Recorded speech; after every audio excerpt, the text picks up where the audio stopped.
భగవద్బంధులందరికీ కూడా నమస్కారం. జై శ్రీరామ్. మనం ఇప్పుడు మన యొక్క వ్యక్తిగత స్వార్థాలని, వ్యక్తిగత ప్రాముఖ్యతను వదిలిపెట్టి దేశం కోసం, ధర్మం కోసం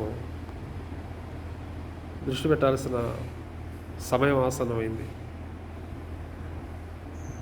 ఏ దేశంలో లేని విధంగా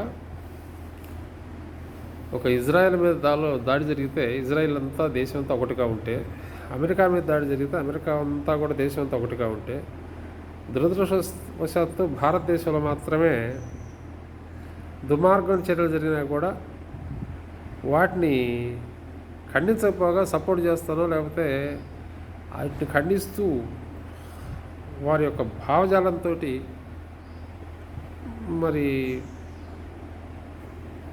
పోరాటం చేస్తున్న వ్యక్తుల పట్ల కూడా నీరసం వచ్చేట విధంగా పనిచేసే చాలా శక్తులు భారతదేశంలో ఉండటం మన దౌర్భాగ్యం.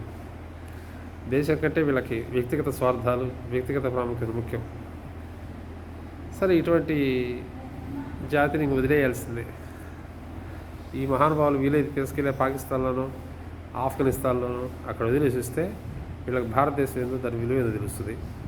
ఆ సమయం వచ్చిందాక వీళ్ళ కర్మ అంతే. ఇప్పుడు వ్యక్తిగతంగా మనమందరం కూడా మన విలాసాలు, ఖర్చులు తగ్గించుకొని దీని దేశం కోసం ఉపయోగించాల్సిన సమయం ఉంది. అలాగే వివిధ సాధనలు చేస్తున్న మహానుభావులందరూ కూడా నమస్కరించి చెప్తున్నాను. నామస్మరణ చేయండి, జపం చేయండి, మంత్రజపం చేయండి, పారాయణాలు చేయండి. వీటన్నిటిలోనూ సంకల్పంగా దేశ రక్షణ, ధర్మరక్షణ, ఈ రెంటిని సంకల్పం చెప్పుకొని మనం తీవ్రంగా సాధన చేయాల్సిన సమయం ఆసన్నమైంది. ఎందుకంటే శాస్త్రవేత్తలు చెప్పినట్లుగా గ్రహకూటములు, కాలసర్పదోషాలు ఇవన్నీ కూడా ప్రకృతి రీత్యా వచ్చే పరిణామాలు. అవన్నీ కర్మ ఫలితాలు, సామూహికంగా చేసుకున్న కర్మ ఫలితాలు సామూహికంగా వస్తుంటాయి. వీటిని ఎదుర్కోవడానికి కేవలము భౌతిక శక్తి చాలదు కనుక ఆధ్యాత్మిక పరంగా ప్రతి వ్యక్తులు వాళ్ళు చేసే పారాయణాలు, వాళ్ళు చేసే జపాలు, వాళ్ళు చేసే అనుష్ఠానాల్లో ముందు దేశం కోసం, ధర్మం కోసం సంకల్పం చెప్పుకొని మీరందరూ కూడా మీ సాధనల్ని తీవ్రతరం చేయాల్సిందిగా మీ అందరికీ మనవి చేస్తున్నాను. జై శ్రీరామ్.